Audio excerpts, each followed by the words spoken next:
Assalamualaikum warahmatullahi wabarakatuh. Perkenalkan, saya Ibrahim dari kelompok 5 kelas 11 TKJ 1 akan membuat tugas video P5. Di sini saya akan mengenalkan sebuah produk dari bambu yang ada di Desa Kali Alang, tepatnya di Kabupaten Purbalingga. Saya akan sedikit mewawancarai Pak Rahmat sebagai narasumber kita. Setelah tanpa lama-lama, langsung aja kita ke videonya. Selamat pagi, Pak. Selamat pagi. Bisa diceritakan sudah berapa lama Bapak menekuni kerajinan bambu ini? Ini sudah dari tahun 2018, jadi kurang lebih sekitar 7 tahun. Ya, awal mula usaha ini itu berawal dari kebingungan. Saya itu dulu sebetulnya itu tukang gambar. Nah, tukang gambar, tapi karena suka pemberdayaan, nah gambar ini menjadi hobi saya. Nah, akhirnya saya berpikir gimana caranya supaya seni kerajinan ini bisa diberdayakan ke teman-teman, ke anak-anak muda. Nah, itu saya akhirnya berpikirlah mencari sumber bahan baku yang murah meriah yang ada di lingkungan. Nah, ketemulah ide bambu. Nah, dari situ mulai geluti bambu, bikin gelas bambu, bikin sedikit karya-karya bambu yang memang bisa diajarkan ke anak-anak, ke teman-teman. Nah, dari situ mulai inovasi-inovasi, bikin gelas, bikin piring, bikin teko, dan lain-lain. Nah, akhirnya kita berkembang sampai sekarang. Untuk bahan bakunya dapat dari mana, Pak? Kalau bahan baku masih dari lokal, dari lingkungan sini aja masih banyak, masih melimpah. Karena bambu itu cepat pertumbuhannya, Mas. Jadi 3 tahun itu tebang, itu sudah bisa tumbuh lagi. Artinya bahan baku bambu untuk saat ini ya tidak menjadi masalah utama karena masih banyak dari lingkungan sekitar.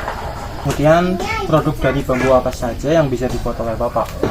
Kalau bahan bambunya itu kita macam-macam, ada bambu tali, ya, ada bambu gulung, bambu ketung, ada bambu kasar, dan lain-lain. Kalau awal mulanya kita cuma bikin itu gelas bambu, bikinannya seperti ini.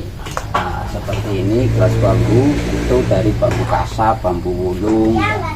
Nah, kesini kita berkembang bikin mangkok, bikin piring, teko, kemudian pernak-pernik lain ya, seperti gantungan kunci lah, jam dinding, dan lain-lain gitu. Jadi lebih cenderungnya ke alat-alat makan dari bambu seperti itu. Pemasarannya gimana, Pak? Pemasaran untuk awalnya itu dulu cuma modal posting lewat Facebook, lewat online Facebook itu posting. Nah, untuk sekarang sudah ada Tokopedia, Shopee, ya online, mengikuti perkembangan digital. Itu pemasarannya masih skala lokal Indonesia, meskipun permintaan dari luar negeri banyak, permintaan sampel gitu, tapi kita masih belum bisa untuk ekspor mengingat kapasitasnya masih sedikit. Terus bagaimana kendala dan harapan untuk usaha Bapak ke depannya, Pak?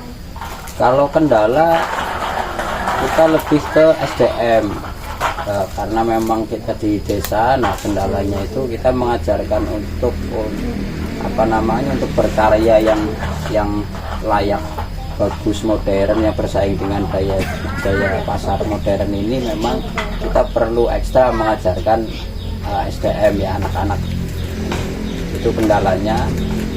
Kemudian juga selain itu permodalan, dan karena kita memang betul-betul dari nol, jadi kadang perlengkapan atau peralatan produksi itu kita masih sangat tradisional, itu kendalanya. Nah, kendala yang lain adalah kendala di pemasaran itu, karena kita masih mengandalkan organik. Kita belum punya sistem pemasaran yang yang bersedaya saing seperti sekarang, era digital. Itu kendala. Harapannya ya bambu Indonesia atau kerajinan bambu ini bisa semakin berkembang, teman-teman yang belajar di sini bisa semakin bisa berkarya dengan baik. Harapannya bisa menjadi salah satu sektor ekonomi pemberdayaan untuk kerakyatan, untuk masyarakat, supaya lebih mandiri dalam berkarya dan berusaha. Harapannya seperti itu, dan mampu nanti bisa bersaing di pasar global seperti itu.